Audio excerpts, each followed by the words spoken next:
Hey everyone. Well, hopefully this is actually goes live. My one yesterday didn't. I don't know, technical glitch. Doesn't matter. I'll upload it for the, whatever 30, 40 people that might be watching this. Thank you, by the way. So, I'll kind of keep a little bit with, you know, with ag tech, maybe more this week. I can talk about everything agriculture all the time, and I clearly talk about ag tech all the time, but something came into my mind. So here we go. Okay. So markets are where they're at. For one, I've seen worse. I know others that have seen worse. Talked to a farmer last year or yesterday. They're 20,000 acres. They've gone through all sorts of stuff. He started in 87 at kind of the height of the farm crisis. So, uh, things can work, things can prevail. Sure, every time's a little different, but you know, that's the world. Anyways, right now, okay, we have a depressed ag economy, whether literally or mentally. It's accurate. It's unfortunate. I think many will be fine. Some are not already. So yeah, shifts are happening. But with that said, over the years we've talked about big data and farmer data and privacy and what are people doing with the data, blah blah blah. You can get on all that crap. Um, I'm a pretty big proponent of farmers keeping their data. It's theirs, or ag businesses, the data they create, that's theirs, like an ag retailer or whatever. It's like, there's rules that should be applied. There's no like specific ones except what's ever in the agreement that you sign when you find an app. It's always fine-tuned print in there. But, you know, that was in that scope of things. So now we're getting into this next phase, I believe, of agriculture where, digital tools and technology is going to, it's becoming more daily life integrated in. There's a thousand ways to look at it. It's not perfect. There's a lot of ways to think through it all. But, when income is down in agriculture, and it's through the board right now, and there's greater fears it's going to get worse. Probably will to some extent. Uh, does that open up the mindset again for putting a value to this data and for even farmers to be open to sell it?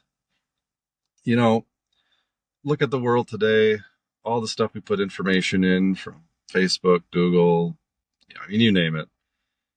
They're selling that data, but you're not getting anything from it. Now, maybe on like YouTube, you're popular, got all these subscribers, you get some money back. You're trading content and ability for people to put ads to make money.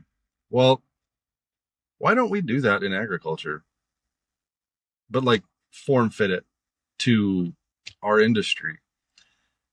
And also thinking, more and more, some sort of digital data is needed to just do anything. Uh, you know, Financial transactions, reporting. If you're doing anything, call it carbon CI scores, conservation, whatnot. Yeah, you gotta share that data over to get something back. Well, if you're generally already sharing it, and you're just used to it these days, sure the older generation they're maybe kind of stuck in the old ways, and I get that's fine. Um, but more and more people are, you know, more open to just like, oh, here you go. I've seen it myself in many different realms. It's like, yeah, I sure go ahead. Just give me something for it, or do something for me.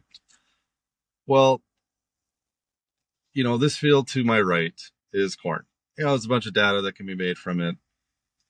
Okay, is if someone else has the yield and the variety, does that really is it really detrimental to your farm?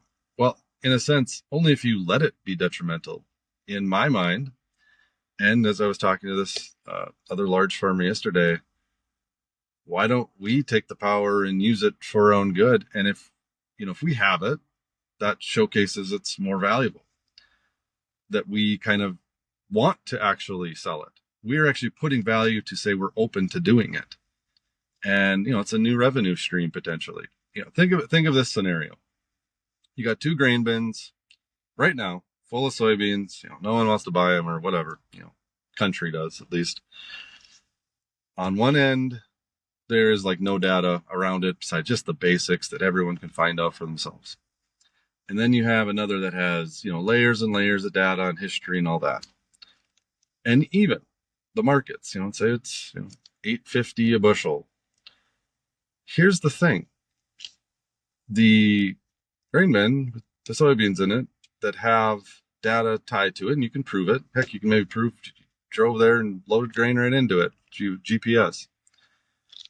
It's much more likely that someone will want to buy that even for the market price versus the other one.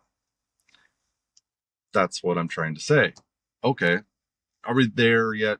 Really? I mean, no, but in some specialty areas, yes, we are. Why not think of it as another commodity? With lower prices and things, we have to think of different ways to bring in revenue streams. And this could be for ag businesses too. There's things that, that you could sell off. Maybe you're surveyed to ask questions of, hey, what did you plant this year? What did you do? How much? What did this do? What did that do? Yeah. I mean, people are finding out ways and other ways anyways.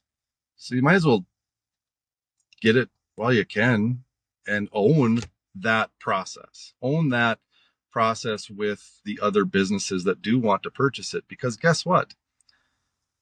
When the next year comes, they're going to go to you first. They're not going to go volley to a bunch of other neighbors, and they're going to say, hey, that data really helped us. Can we buy it from you again? It's how farming kind of works. It's like, oh, you raised that crop and it did good for us. We want it again. We have to think of data in agriculture in that way going forward, I think. That, or at the very least, it's an opportunity to think about it that way. So, another fun thing to think about on a nice, gloomy, rainy day. So, curious on your thoughts. See you later.